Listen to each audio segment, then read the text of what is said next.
Hey, welcome Well, back, everybody. how you doing? How you doing? We're back.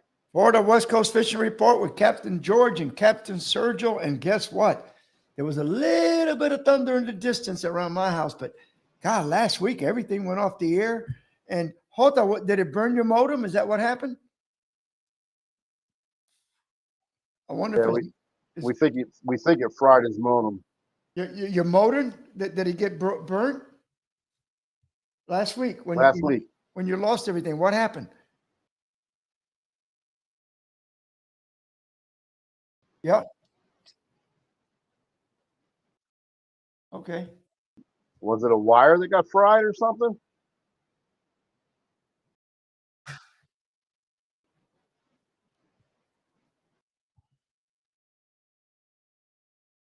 Huh.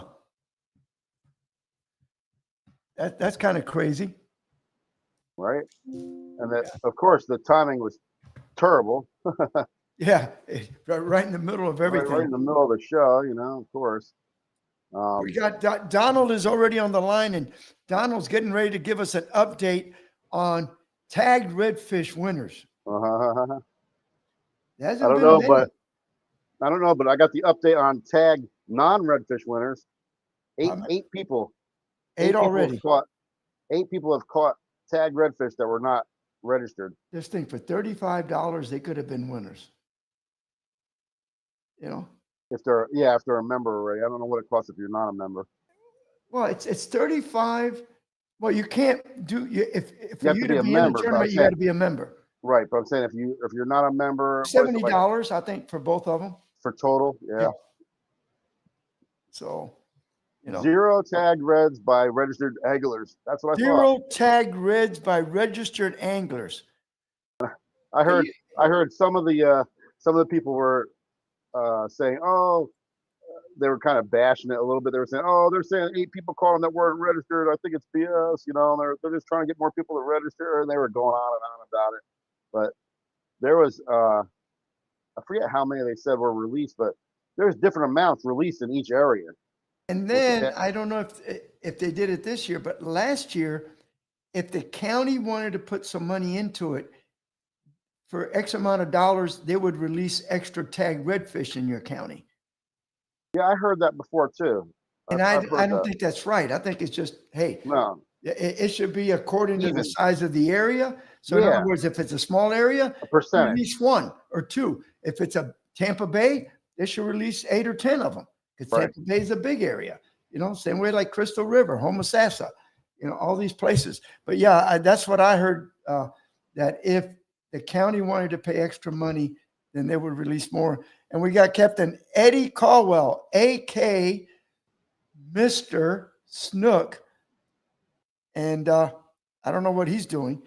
Let's see, down 1622 inshore, That's the 587 that's offshore. entries. That's how you can take a picture and Oh yeah, send it in as an entry. So that's 321 kayaks, 567, uh, 78 trash. he said the Citrus County paid for 4 extra, so they did it again this year. There you go. So go fish Citrus County. Right? Yeah, don't fish Tampa Bay. Go to Citrus County. Not for nothing. I think there's way more redfish up there anyway.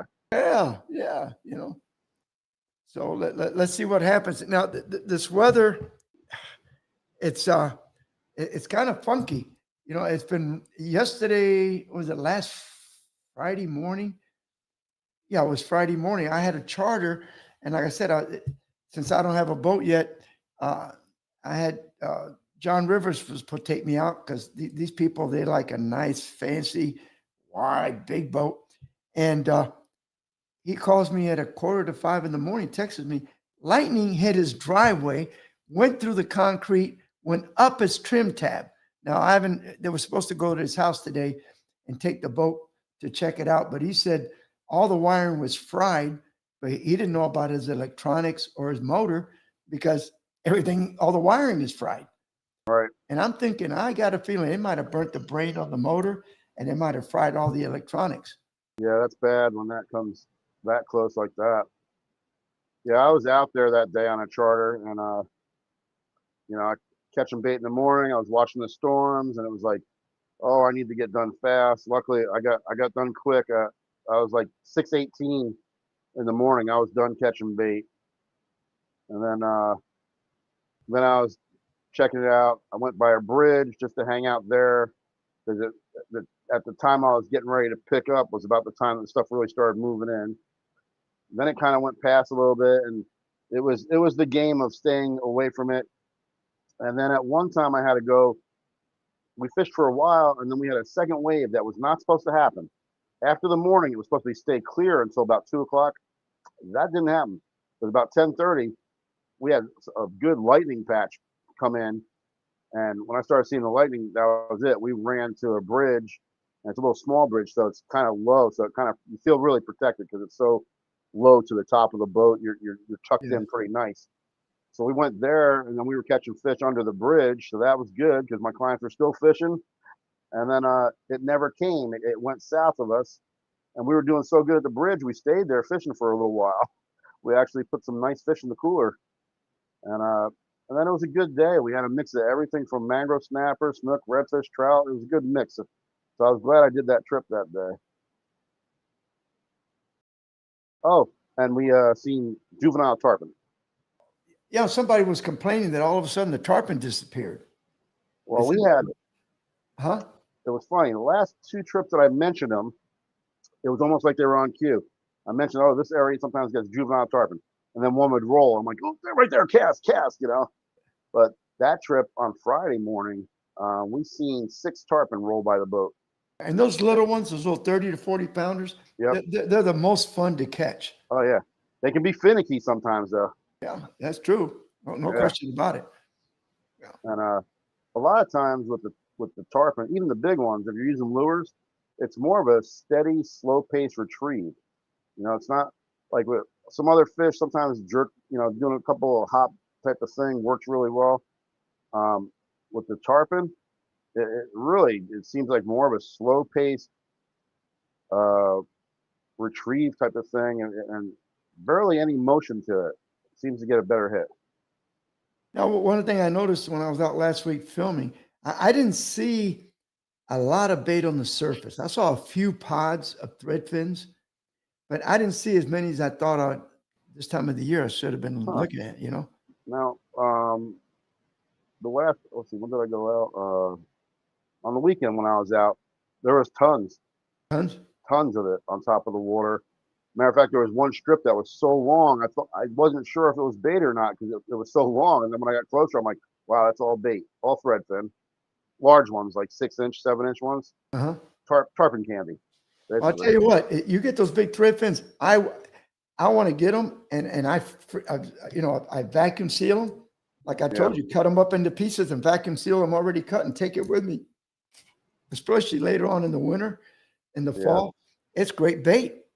Yeah, I don't like to cut them up. I put them in their hole. This way, the juices all stay in there. Sometimes them juice come out, but if you do get the juices, it ain't bad to drop it overboard, and that scent will definitely draw the redfish in. Amen. Now, Donald said that Tampa Bay has 3 counties, so they get 12 redfish. But you got to remember, like Pinellas, they're not going to be released inside Tampa Bay. I bet you those fish are released around Fort DeSoto, you know. I know they did some over there by what is that? Close to Piney Point. I can't think of the name of it, but over there they released some also. But when you're talking about only 4 redfish in Tampa Bay, that's not a lot of redfish. No. For as big an area. 12 tagged redfish. Jim Pace says they caught a juvenile tarpon on Thursday in a snook hole. That's the same thing for me. I was in a snook area, but this time of year, every time about this time of year, once the threadfin get into those canals, you'll start seeing those juvenile tarpon. Cockroach Bay, I couldn't figure that. Yep. Yeah. Roger said he never got the map that was promised. I must be talking to you because I don't know anything about the map. If it was the map, or is that from CCA? No, it must have been from them, not from me, because he hasn't called me. He says my calls and emails not returned. Oh, that's CCA. Yep. Yeah. That's CCA. I've been hearing more and more people say that too, that they're having problems with the app. Yeah. I had there was 2 people I talked to that said they gave up. They couldn't get on their computer. They could not even talk to them over and over that they couldn't get their computer to be able to download their catches. Huh. I don't know what's going on with that. Okay. Donald Roger says, or Donald says he'll send Roger the map. That's nice, Donald. Appreciate that. That's right. And Ken is watching. Hey, did you see Linda's new car? Yeah, I did. I made the first comment. I made the first comment on that. I made a comment. I told her, you must have a little bit of Cuban blood in you because that's my color. That's Cuban color. Hey, there's Jessica. How you doing, Jessica? Congratulations on getting going on your charters. And just to let everybody know, she's doing scallop charters also right now. So if you're interested in going to catch some scallops, just click on Jessica's name. It'll take you to her contact information. There you go. There you go, Jessica. There's a shout out for you, sweetie. All right.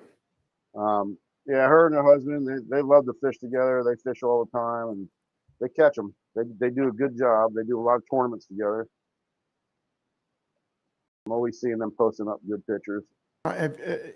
Scallop season is it open now? I don't follow it. I think it is I don't open either. now. And because, and then usually I see a lot of stuff going on Facebook. I don't see a lot of scallop. So maybe it's not open. Jessica, let us know. Is scallop season open right now?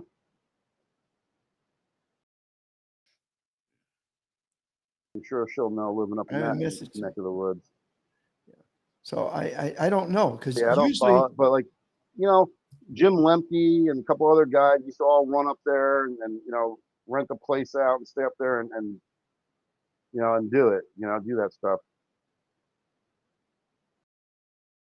That's good to hear, Jessica. July 1st, she says. July 1st. All right, so everybody hit up if you want to get some scallops. She knows where they're at. Opens up July 1st, so set up a trip with her if you want to go get some scallops. Because I'm not the guy for scallops.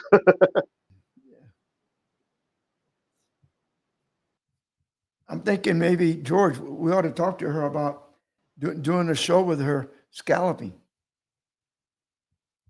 Go do some snorkeling. Yeah.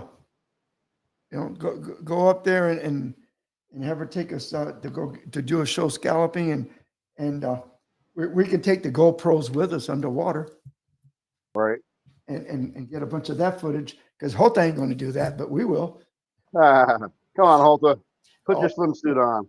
Holta will stay on top and videotape everything from the top, and then we can videotape the stuff on the bottom.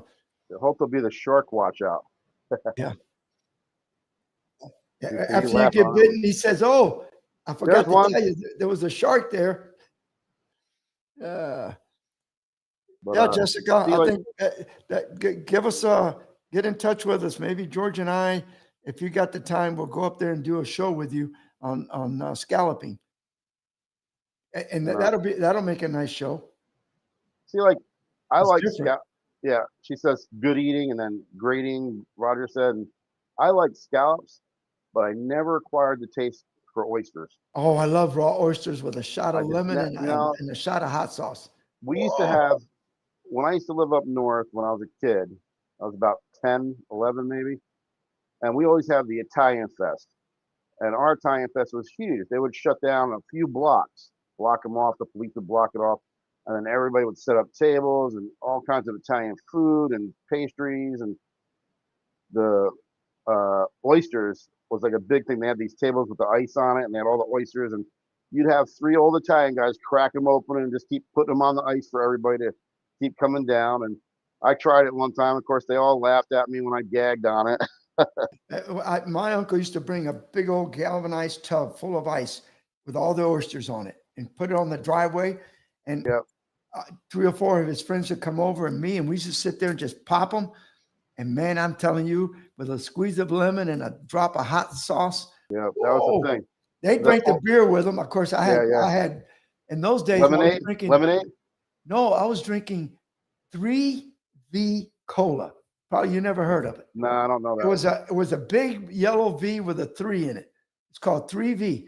And everybody liked it because in those days where Cokes were like a 10-ounce bottle, 12-ounce bottle. 3V was like 14 or 15 ounce. Yeah, you got Same more. price, you know? Now, So Roger says he likes fried oysters. Now, I haven't tried fried oysters, but I might like that because that's different. It's how about dried up. steamed? Have you tried them steamed? No, Steamed are no. good. Now, it's like these guys, it was just a typical, three old fat Italian guys sitting there shucking them, and they had the hot sauce next to it and all that. And they're like, "Oh, put some hot sauce." And I was a kid. I was like, "Oh, I don't want hot sauce." I think the hot sauce might have helped me if I would have did it with it. And by the way, George, the Fishing Academy just came out a few days ago with Donald talking about his kayak. I watched it. I did. You know, we got over 1,500 views already as of today. Yeah. That's really good. I mean, I guess to show you, a lot of people are really interested in it. Oh yeah. And he did a great job, by the way. You'd be proud of Donald. I watched it. It was really good. He did a good job, and it's amazing how much crap you can put on a kayak. We do the same thing to our boats. Every time I sell a boat, I start taking stuff out of it, and I say, Sergio, why do you have so much? Some of this stuff you never even ever opened up. It's still sitting where you put it. Yeah. Well, so I finally, about 2 years ago, maybe 3 years ago, I had this one bag. I mean, it was a good sized bag that had so much stuff in it you couldn't believe, like in case of, or if this happened or that happened. And I never went in it for 10 years. And I was like, you know what? I'm going to stop carrying this big bag on and off. So I stopped about 3 years ago. I haven't missed it yet. No. And by the way, I'm not pitching Engel coolers, but I went in there to get one of the bait, live bait coolers. Right. For a friend of mine. Man, let me tell you, they got them on sale, 44% off. Where's this at? Engel, right at their website. Oh, okay. And it's the one with the rechargeable 36-hour pump. They got them 44% off. All three sizes, the 13, the 19, and the 30. Do you remember what the prices were? Yeah, well, my friend wanted the 30, and the 30 was regular 159 with the rechargeable pump. The old one used to be like 120, but they're discontinued. Right. And it was like $97 for the 30. And then the 19 was like 70 something dollars. It was ridiculous because that's got the new heavy duty big pump that's rechargeable, which is, I love it because I charge it and you can go about 3 days without, running it, and you never have to buy batteries. Right. Yeah, you just plug that right into your computer. Yeah, you plug it in anywhere. You can plug it in your car. Yep. So it's great. Let's see here. And yeah, let's. Would you be interested in doing something with Jessica? Oh, let me think about it. I might do that. Yeah, I mean, scalloping. I think that would be great. And what does it say here? Waterproof bag with Garmin InReach Spotlight jumper box. That's my goal always. Is the InReach like an EPIRB? Yeah. Well, I've got my little Pelican case. That's where I keep my captain's license, my EPIRB, my portable EPIRB in, and some other stuff, and a flashlight. So one of those real good LED small ones, but it's real powerful. Because you never know when you need it. And then I on my life vest, my own one, I got the whistle and everything else hanging on it. Donald says he would never be able to get back in the boat. That gave me a giggle. I can understand that, Donald. Trust me, man. We're not getting any younger, any of us. No, I tell you, I was amazed on it when he brought his kayak and we went through it. It was really cool. Oh yeah, I got a buddy that's got a real expensive setup, and I mean, I bet you he's got $6,000 into this thing, easy. Well, I think Donald's is over close to 4,000. Yeah, and it's funny. And the thing is, You know, in my mind, I see a lot of these kayaks. I thought they were a lot bigger. His is only 10.5 foot. Yeah, he's running a little bit smaller one, but I think just for convenience. But a lot of the guys are running 15-footers. That's what I thought, you know, because I Yeah. feel more comfortable in something that big. But for me, I would have to have pontoons on each side. The one I had was 11 foot when I used to have one for a while there, and I did that. I had it for about, I don't know, 5-6 years. I just don't think I could stay. We did a show a long time ago with kayaks, and I did really good till the end of the show. And right at the very end, getting to the canoe ramp, I flipped the sucker. And back in those days, or now or then, but I had the old mics that you clipped on your belt with the wire and everything. Right. I ruined everything. $300 worth of electronics. I ruined it. Holta just looked at me, shook his head all day. Me and the guy from the kayak You almost made it. Did good. You almost made it. Almost made it. So I could see a kayak. If I saw one time that the pontoons were up and down, and when you put it in the water, you flip them to each side of you. Oh, wait, training wheels. Yeah, like training wheels. But training wheels that I wouldn't take off. They stay on there. Right. You know? Right.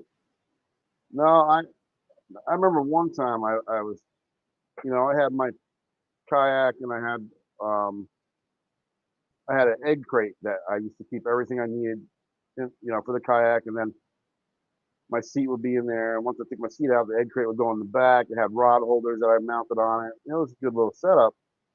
Well, the one day I cleaned the seat and I never put it back in the egg crate. And I didn't realize this. Well, I got all the way up to Courtney Campbell Causeway to launch, and I had no seat. Oh, Jesus. And I was like, I'm not going all the way back home to St. Pete. I'm like, well, I'll just sit on top of the egg crate. Well, let me tell you what, just going that much higher, your balance had to be way better. Let me tell you what, that was a little shaky sitting up higher on that top of that kayak like that. But I wasn't going back. It was too far. O'Donnell was talking about Merrill, a.k.a. the canoe man. Remember him? Yep, sure did. I think he's one of the early pioneers of this down here in this area. Yeah. Yep. The canoe man loop knot. That's where it came from. That's right. That's right. And old Captain Mel, I grew up with him, and we did a couple. I did his radio show a couple of times, and we went out fishing. I think it was 3 times over like a 5-year period, and he had some interesting stories. And the last time I saw him, I was at the Village Inn on Dale Mabry, and that's when we used to do the Spanish radio show in Armenia. And I went there for breakfast after the show, and he came in for breakfast. That was like a couple of months before he had his operation. And what that really stunk too. When he was going in for that operation, I was a little worried about that because his age is pretty high up there. That was supposed to be a pretty simple procedure. Yeah, but still, anesthesia at that age is bad for one thing. Besides, and we had talked. He was going to have me on the show after he healed up, and then we were going to go fishing. And then, unfortunately, what happened. He passed away. But I mean, him and Merrill used to fish together all the time. Yeah. And they used to do a lot of that little boat he had. They used to go over by Dunedin Causeway a lot. Well, when Mel first came down from up north years back then, he was actually a captain out of, I think, the Tarpon Springs area for a while. Huh. Yeah. Believe it or not. But that makes sense. So we get, since Tony Franklin always sends everything in early, let's get Tony Franklin's fishing report out. All right, Captain Tony Franklin back with you once again with this week's fishing report. The snook bite has really picked up this week. We've caught quite a few snook. They hadn't been biting that good this week. It's picked up around the faster incoming moving tide. They've been around structures, been around mangroves, deep tucked under. I mean, you got to get that bait way back in there. We're free lining those baits, but the important thing is if you're fishing around the mangroves, you've got to get them right under there. The bait of choice is scaled sardines or small thread fins. So anyway, the snook bite has picked up. The trout bite remains phenomenal on the grass flats once again. catching spotted sea trout, silver trout, 6 to 7 feet of water. Look for your grassy areas. You want to stay away from the sand and primarily focus on the grassy areas. Been Spanish mackerel around some of the shoal bars. They're also around some of the range markers. They're also on the grass flats. Redfish have been once again tucked up under the mangroves, just like the snook, not really wanting to come out. On the lower tides, they'll creep out onto some of the potholes there and there. Been a lot of action. There's been bonnethead sharks, some small black tips, been a few jacks around, ladyfish for action. So the fishing is just like the weather. It's hot, super hot. So get out there, catch some fish. Another tip this week, get out there, fish early, get off the water by 11 or 12. That's the key. Start early and get off the water before it gets too hot. That's my report this week, and I'll see you next week. Good job, Tony. Thank you, Tony. And you see Jim Pace, he took his son's Yep. buddy. You know, that's why sometimes some locals, if they don't have a boat or, you know, there's a lot of locals that you'll take to your honey holes. But then there's some that you kind of have that thing in the back of your mind. If I take this guy to my honey hole, Yep. is he going to bring all his friends? And I tell you, some of them will. I answered Jim about it can be it happens, it can be very frustrating. I had a buddy that I took fishing from land under this little bridge that would hold tarpon and snook.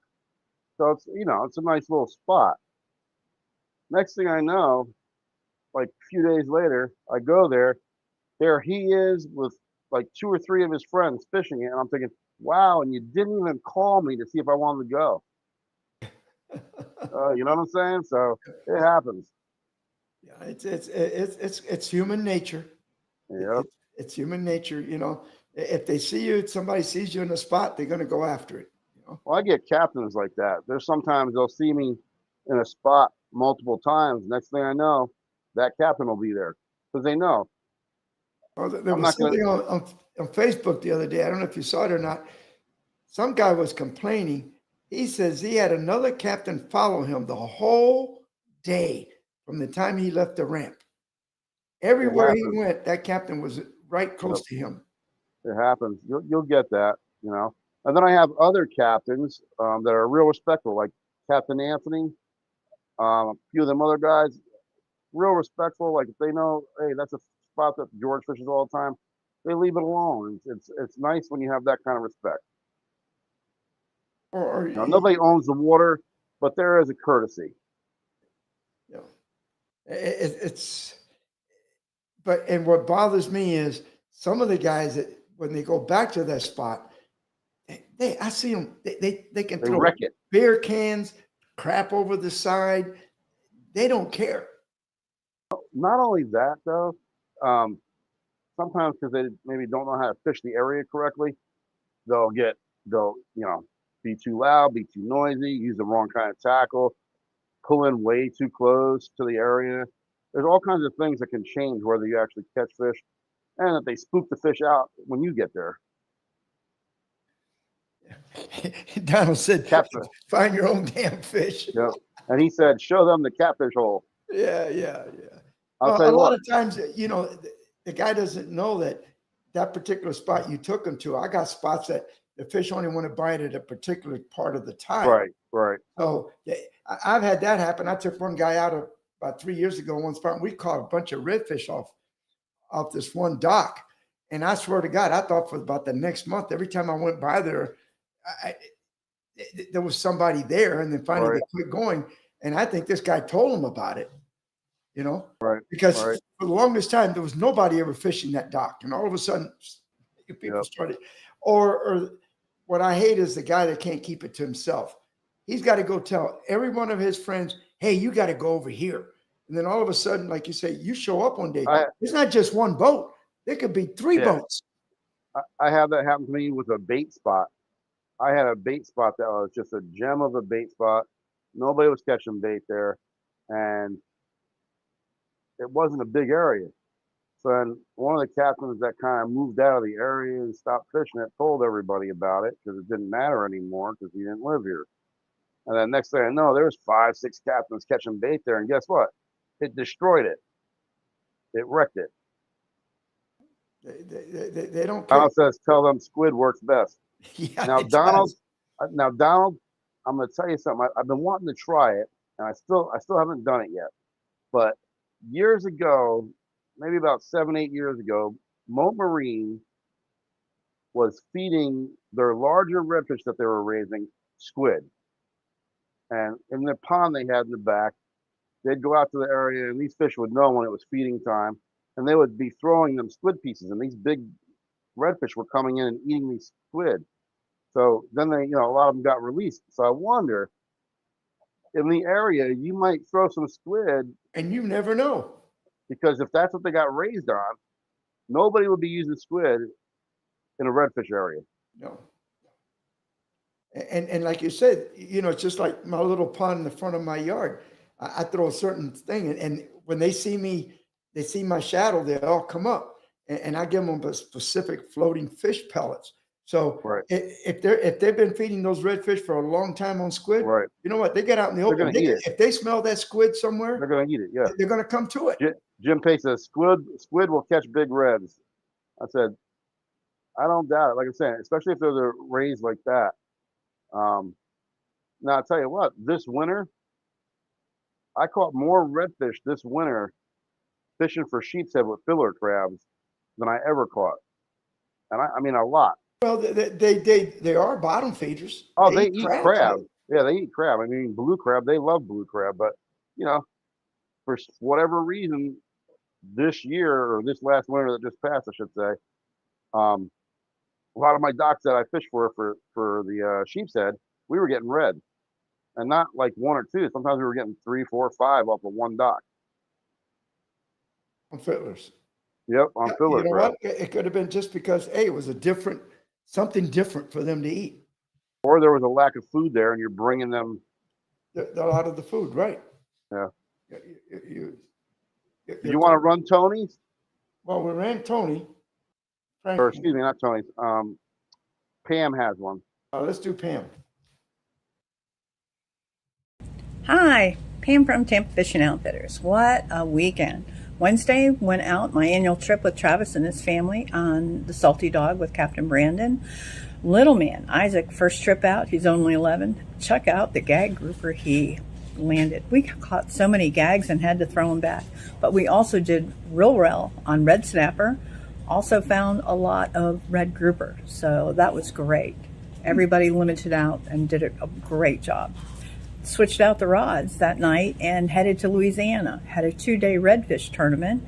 My sponsor was S&J Rods, which were amazing. They were great. Sherry and I, first time fishing together, my first time ever fishing that water, and out of all the entries, Sherry and I ended up 5th, top ladies team for sure. So that was great. If you have any questions, I'm at Tampa Fishing Outfitters Sunday through Wednesday. Holler at me. Look forward to seeing you. Yeah, Pam. All right, nice, Pam. And she's at Tampa Fishing Outfitters. She's got a wealth of knowledge. So, I mean, especially if you're somebody new and getting into the fishing and you don't know where to And start, she'll help you. she would be a great person to talk to get you set up with what rod and reel to start with and tackle. I mean, she would really help you get going and off on the right foot. So let's see. Jim Pace says another crazy thing he's been seeing is tons of turtles. Well, turtles I've seen a lot in the bay lately. Yeah, We've I had have more too. and more turtles coming into the bay, and I want to say it's the water quality, but the water hasn't been that clean. It's starting to though. I'm amazed. The last trip I did was on Saturday, and It's cleaning up. it was cleaning up. I couldn't believe it. I was seeing the bottom, and it's not clear. Don't get me wrong, but we never had our wintertime clear water. I think the hurricanes messed that all up, and we never had it. But on Saturday, I went in some areas that it was clearer than I've seen, better than the wintertime, which is Of course, all unusual. this rain that we had the last 2 days. Now it's going to wreck it again. Yeah, probably. Because I haven't been out since all this rain hit. Have you? Did you go out Sunday? No, Sunday I didn't go. That was- Let me think. you said you were out Saturday, Friday. Saturday. Yeah. Friday, Saturday, Thursday, I was out. Because when I was out there filming on Wednesday, The water wasn't, some areas it was really, you couldn't see anything. And then we found a Right. couple of areas that it was like tannic. You could see some dark shadows, on the sandy bottom, but it wasn't clean like I normally expect it to be. Let me see. Yeah, it was Thursday, Friday, Saturday. I was out, and Saturday was the clearest I've seen the water in a while. Um, Friday, Friday was a phenomenal snook bite for me. Just they turned on, and it was all the big ones. Really good bite. We had one small snook, and then after that, everything was 26 inches or bigger, and it was really good bite. Saturday, I caught one snook, That's the way it is. and that's something. Well, you know Um, what? It's that front might have turned those fish on, yeah, the bad yeah, weather. yep. And I said that because you get that barometric pressure changing. But Jessica says she loved hanging with Pam and fishing. We fished together 3 times, trying to get something together. I'm sure you guys will get together again. I mean, because Jim, the day that I was out with Kurt, I mean, we caught about 9 snook, but I had 2 on that I fought them and fought them. I even got one from underneath the mangroves. I thought I had him. He was big. You could see the splash. He came out of the water. It was a huge, and then he broke me off. yeah, He cut through the leader because I was using 20-pound test leader. yeah. I, I helped 2 of my clients on those last 3 trips. The guy on Friday, I actually hooked 2 of the fish because he wasn't getting the bite. I make the cast for the people a lot of times, get it close, give them the rod. And then if the bite's a little slow, I'll grab another rod and throw another line out. And I mean, I threw the line out and it got hit instantly. So I set the hook on it. And at that point, you can't hand the rod off right then. So I got the fish out, gave it to him. Another guy who kept telling me, I got it, I got it. And I'm like, when you first hook a big snook, you've got seconds, literally seconds to get him out from the mangrove before he gets that real big burst of energy. And if he's faced the wrong way, you're in trouble. But he's like, I got it. I got it. I'm like, you don't. You got to be more aggressive. He's like, I got it. So I grabbed the rod just above his hands and pulled to turn the fish. I said, okay, reel. And I had to do that twice for him. And both times, he's like, I got it. I got it. After he caught the fish and we got it in the net, it was nice. It was 36 and change. He said, well, Cap, I got to admit it. If it wasn't for you, I wouldn't have got it. well, like I said, the 2 that I had, I got them out from underneath the mangrove, and I thought I had them. I got them out 10 feet in front of the mangroves, and then one of them just turned around, and I mean, he screamed back, and the other one, he ate through the leader. Yeah. Yeah, I don't like going down below 25 on snook fishing. You used to always use 30, but they got wise to that. You don't get as many hits. No, I've gone down to 25, and now I'm down to 20. Yeah, you lose too many on 20. I don't like it. Now I'm getting ready to try this new fluorocarbon that Lee Fisher just got in. It's supposed to be super clear, pretty thin, and it comes in it comes in 50 or 100-yard spools. Right. And it's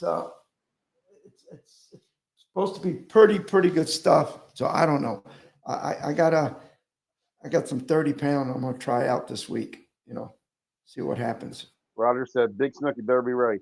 There's no doubt about that. And like we got one big one that I helped the client with because they get that. If you can kind of make that snook feel like it's beat a little bit, you have your way with it a little bit. If that snook feels like it's beating you, I'm telling you, they kick in heavy and they get that burst and they take off to the tree line, and it's kind of scary. Jessica says she only uses 40. Yeah, but if you come down to our area because it's been fished so hard, Yeah. during the day on 40, you're gonna hardly get any bites. And most of the snook that we're catching right now, if you look close at their lip, Oh yeah, you'll see 4 or 5 hook holes already in them. maybe not the real big ones, but any of the average The size males, ones. the real, the smaller Yep. ones, they're hitting everything. And Jim's saying 30, I can't do less. And I understand that because trust me, 30 is where I want to be. And like years ago when I first started guiding, we were using 30-pound mono, catching them.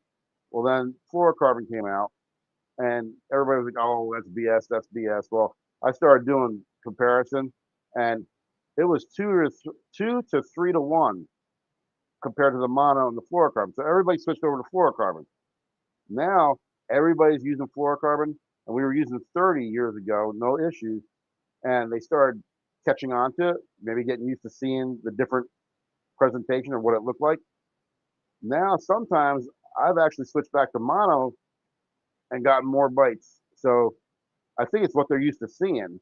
They I learn. mean, I've had Okuma has sent me a couple of spools of 25 of what they call their premium monofilament line, which Right. is really, really, and I put that on a 30-pound spool, empty spool that I had of fluorocarbon, and I put a whole about 30, 40 yards on it, and I was using it, and I couldn't really, maybe the fluorocarbon might have been a little tougher, but overall, I really Right. couldn't tell much of a difference, to be Yeah. honest with you.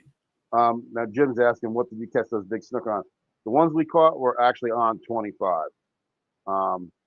And That's kind of like a happy medium, I think. it is. And I really have the drag set really tight. So I'm using Seagar. It's good quality line. And I've got the drags. You think I was grouper fishing because you really got to get that fish out from underneath the mangroves quick. And then once you get them away from it, if you feel comfortable, like if they're far enough away from the mangroves, you can loosen up on that drag a little bit at that time.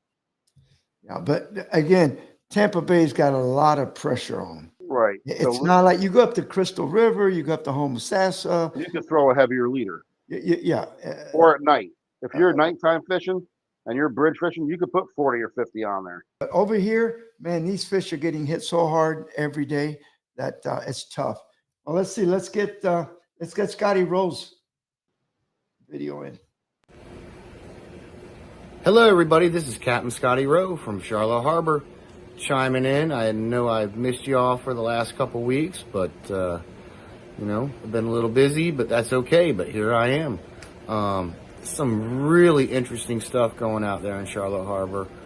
Bait is so easy right now that I'm starting my charters at 6:37 a.m. in the morning, and it's so nice because we can beat the heat. And we're off the water by 11 o'clock. It's wonderful. The bite is absolutely something I haven't seen in a while.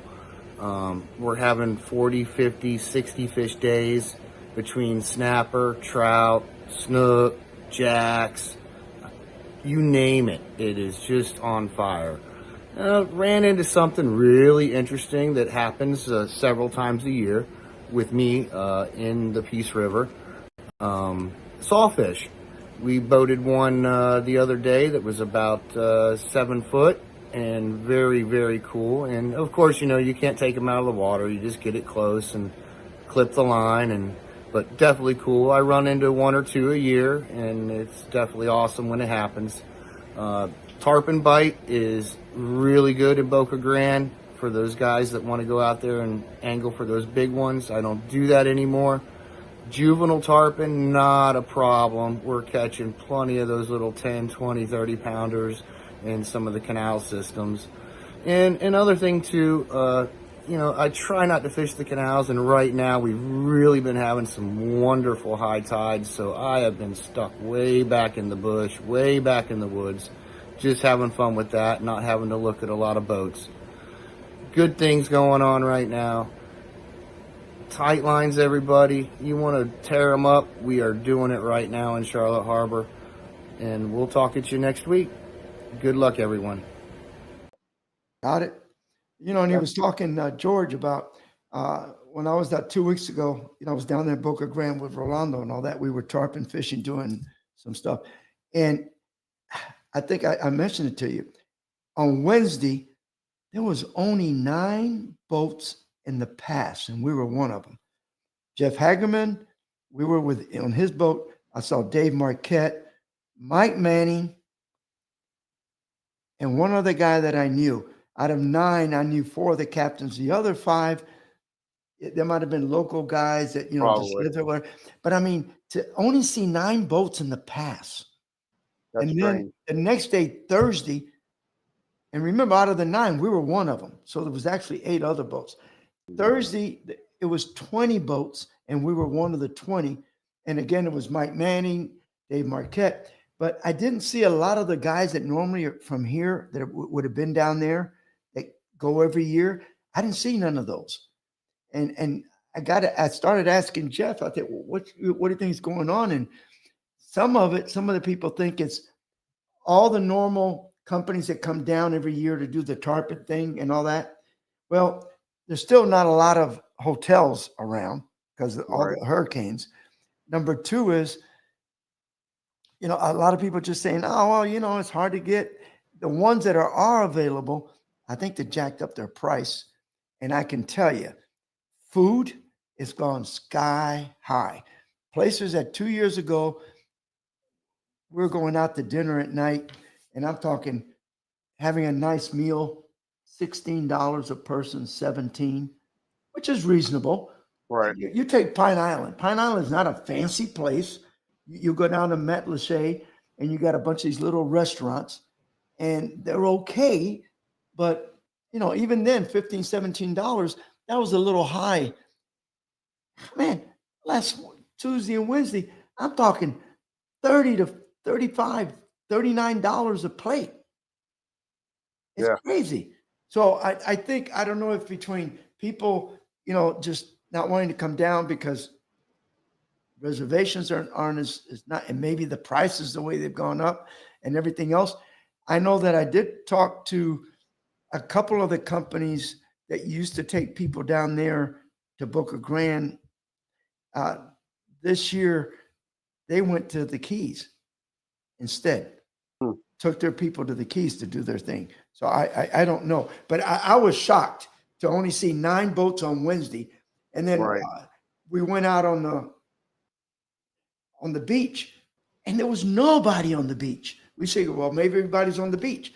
There was no tarpon on the beach. There was nobody. And here's the other thing. I mean, 5 hours of fishing, almost 6 hours of fishing.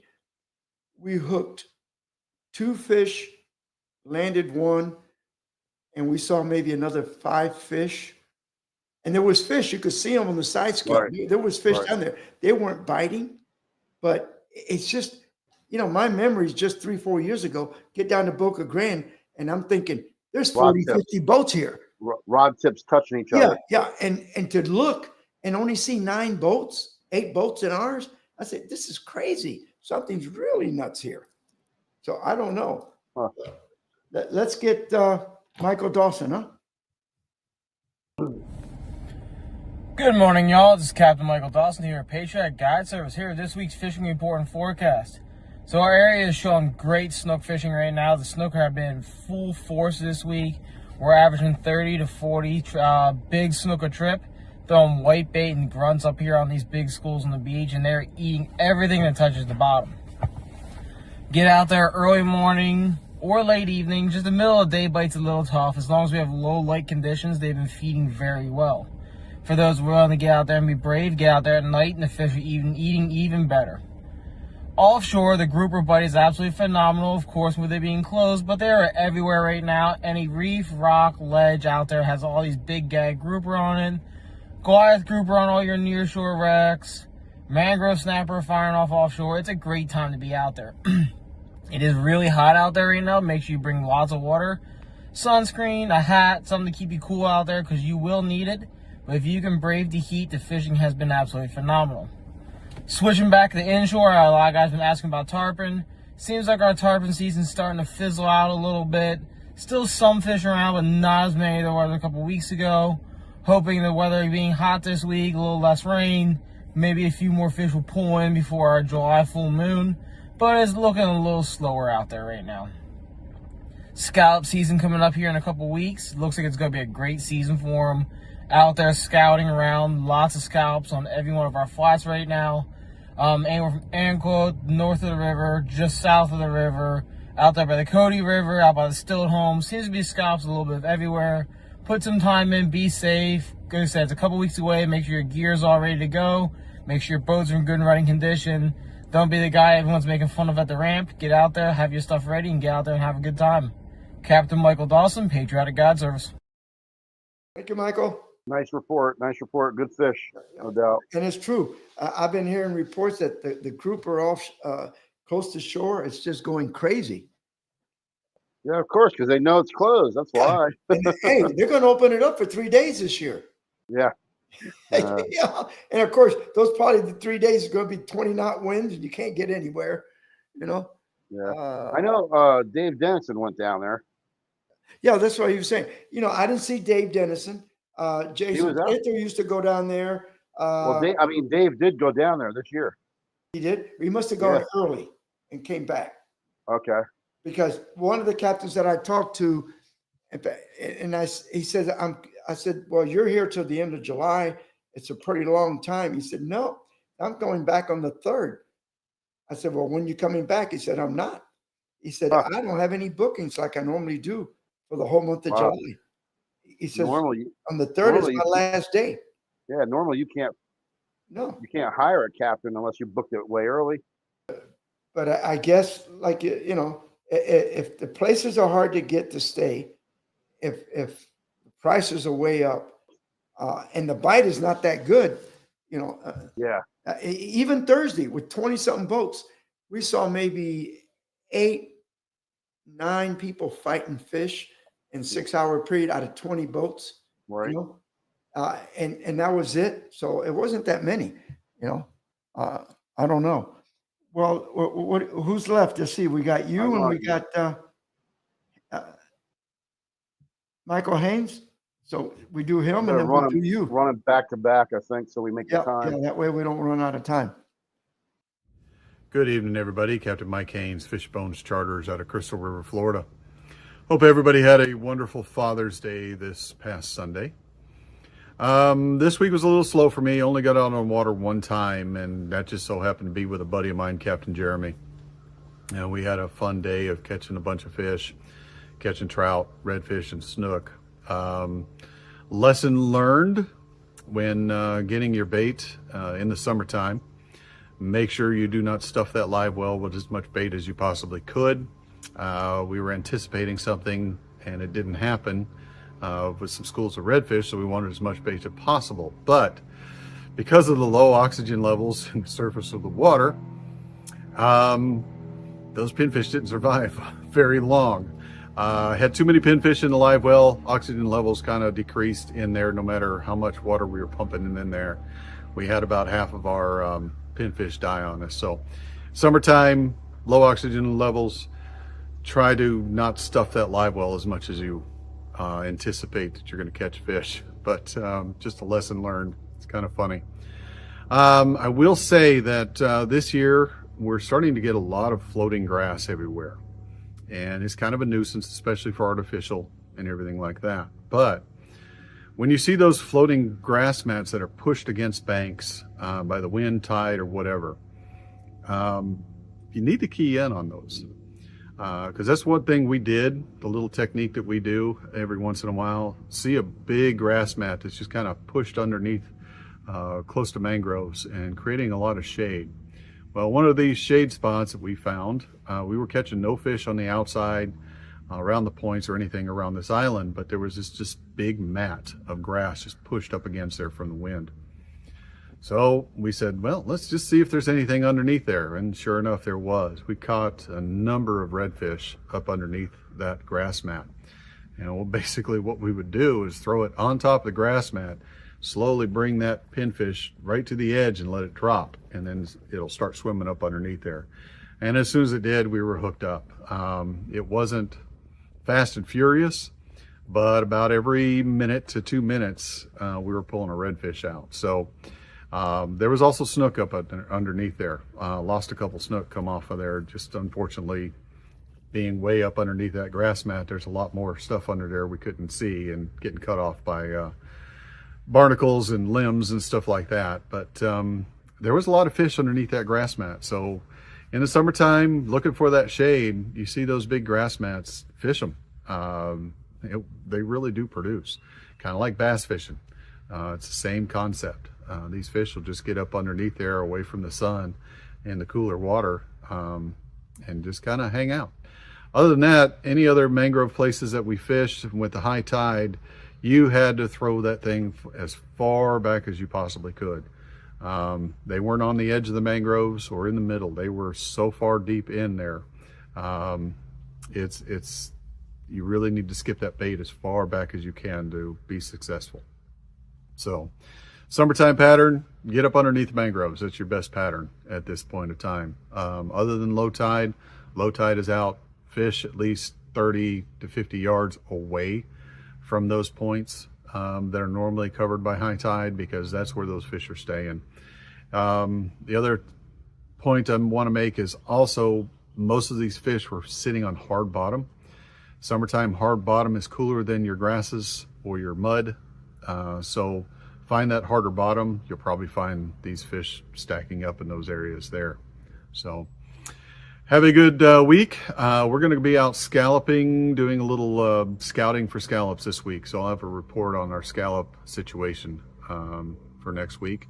And hopefully we're going to have a good year. Last year kind of fizzled out pretty quick, but we'll have some video and some pictures and hopefully have a good scallop report for y'all. Just to let you know, if you want to go scalloping up the Crystal River area, you can give me a call. I've got several boats that will handle several different size parties, from 4 people on up to 12 to 15 people. So I've got plenty of boats and plenty of opportunity to get out there and have some fun scalloping this year. But we'll give you that report next week. It's Captain Mike Haynes, Fishbones Charters out of Crystal River, Florida. We'll see you later. All right. Thank you, Mike.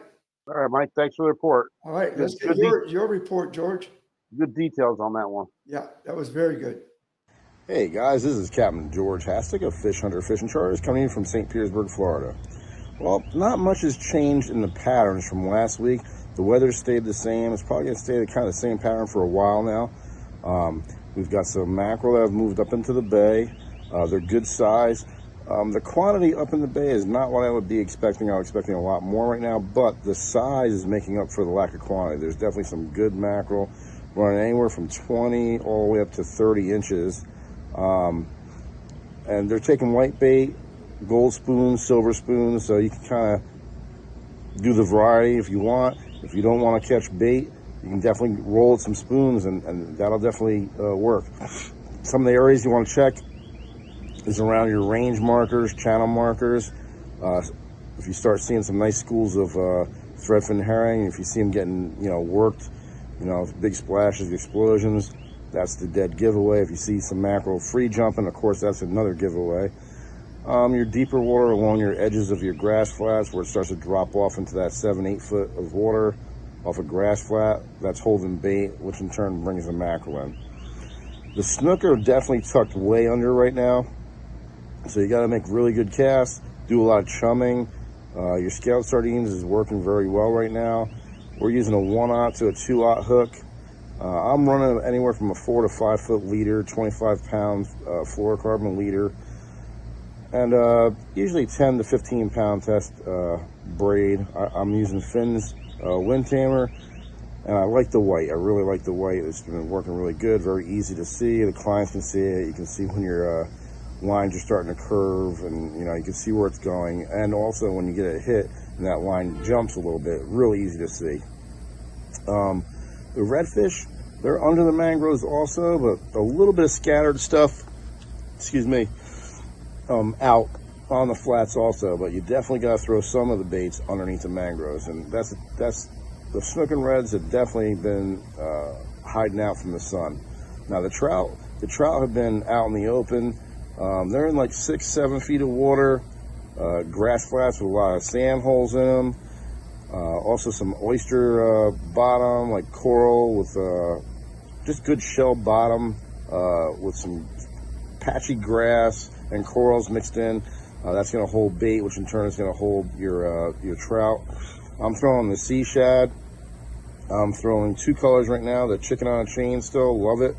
And I'm throwing a 10W40 with a chartreuse tail, and both of those are working for me right now. You got to use a heavy enough jig head, whether it's an 1/8 ounce or 1/4 ounce. I've been throwing the 1/4 mostly. just to make sure, excuse me, just to make sure that you get down to that bottom and that your bait is, your jig head is hitting bottom, and that's where those fish are hanging, and you just want to make sure that you're getting that jig all the way down to the bottom. And then you can work with a couple hop or a slow retrieve, like just a steady retrieve where it's swimming just above the grass. But you got to get it down near that grass. That's where you're going to get a lot more hits with those trout. There's been a little bit of Jack Crevalles mixed in. They're kind of, I don't know. Last year it seemed like there was more, but there's still some around. You know, you check by your power plants, your marinas, things of that nature. Also mixed in with the mackerel, you get a lot of ladyfish action. They kind of hang out in the same type of areas. Juvenile tarpon are up in the bay, a lot of the backwaters, a lot of the canals, residential canals. The larger tarpon are going to be by the bridges, your reefs, your drop-offs that go to about 14 feet of water along the edges of the grass flats, excuse me. And those areas will definitely attract bait, which in turn attract the tarpon. All right, this has been Captain George Hassick. Have a good day. And if you didn't yawn after that, you are a good person. I had that day. I had an early pickup, 7:30 in the morning at Tampa.